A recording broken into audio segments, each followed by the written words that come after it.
భద్రాచలంలో 5 గ్రామ పంచాయతీలపై ఉద్యమానికి మళ్లీ ఊపిరి. తెలంగాణలో కలిపితేనే భద్రాచలం అభివృద్ధి అంటున్న స్థానికులు.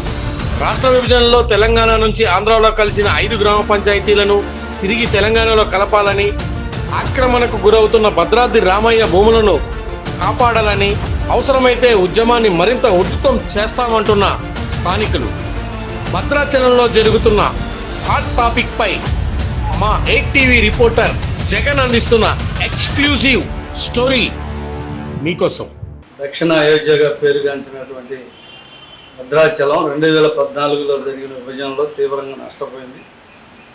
ఆ నష్టాన్ని కొంతైనా పూడ్చాలి, లేదా భద్రాచలం అభివృద్ధి కావాలి, రామాలయానికి దేశంలో ఉన్న అందరు భక్తులు రావాలి, వాళ్ళకి సరైన వస్తువులు ఉండాలి. అలాగే రామాలయ భూములు ఆంధ్రాలోకి పోయినాయి కాబట్టి వాటిని మళ్ళీ రామాలయానికి అనుబంధం చేయాలంటే ఈ 5 పంచాయతీలు ఉన్నాయో భద్రాచలానికి ఆనుకొని, ఒకటి కన్నాయగూడు, చిలకలపాడు, ఎడపాక, పురుషోత్తపట్నం, గుండాల, ఈ 5 పంచాయతీలు భద్రాచలంలో కలిపితేనే భద్రాచలానికి భవిష్యత్తు ఉంటుంది అనేది చెప్పదలుచుకున్నాం.